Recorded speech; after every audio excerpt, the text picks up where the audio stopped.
Welcome, everyone. This is a quick video on using Anthropic's MCP functionality, which is the Model Controller Protocol, I think is what it is, um, in Agent AI, Model Context Protocol, sorry, leveraging Agent AI. So I was on the documentation site and I saw this thing called MCP server. And this has been top of mind lately because for those of you who know, Manus just came out and turns out Manus is just a bunch of prompts and tool calling using Claude.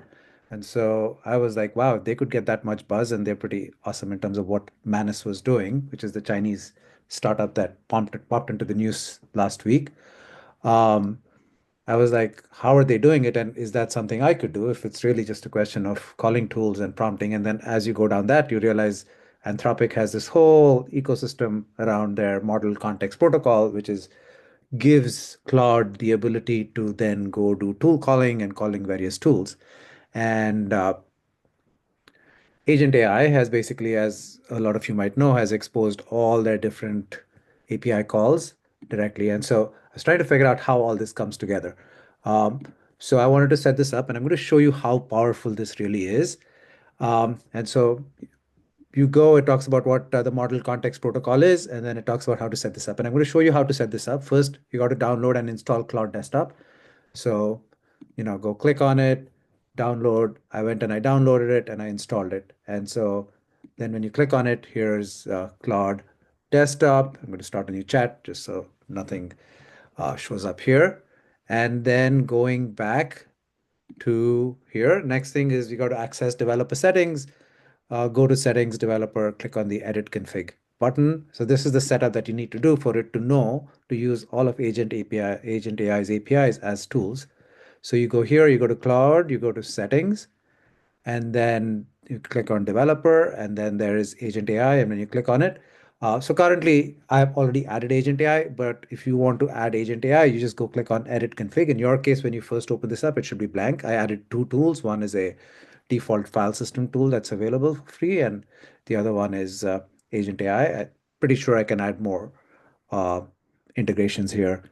I don't want to click on this because this will show you my API key, but if I go back to where it is, all you do is basically copy and paste this into your config file.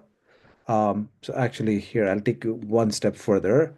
If you go to cloud, settings, edit config, it takes you to where the config file is. Now you right click on this, edit it with your favorite editor of choice, and then go paste this code in there. And then when you do it, it'll just show up like that. You got to add your API token key. For those of you who might not remember, the way you get to your API token key is you go to your settings and then you go to your credits. And then as you scroll down, there is your API key. And then you'll find your API key over here, copy it and paste it into the config file. Um, so that's that. And once that is done, you're all set. Obviously, restart Cloud Desktop. And if you're wondering how this works, once you've done that, and then you go to Cloud Desktop, now you'll notice there's this little tools, and it says there are 42 tools available. So I was like, oh, what are these 42 tools? And guess what? Every one of those things in the API reference, every one of the actions in Agent.ai is now available.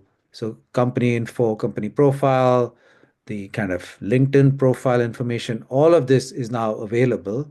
And so you might be like, oh, how does that work? So now I'm in Claude and I can basically say something like, um, get the LinkedIn information for, and then I can go, let's say I'll take my own LinkedIn information here.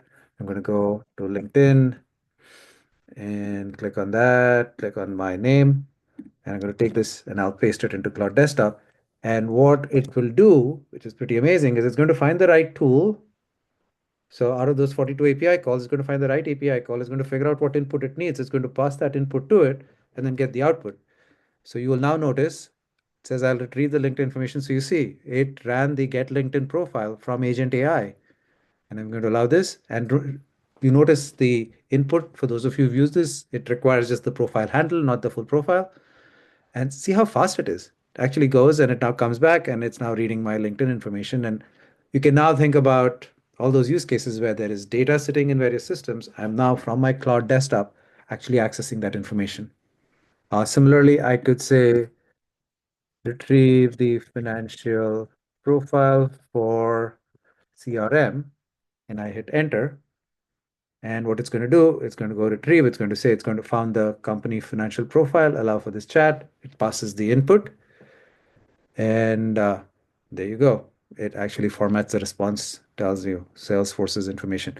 Now, I could have written an action in Agent.ai that does exactly the same thing, but you can see how it's now integrated directly in Claude. So extremely powerful functionality.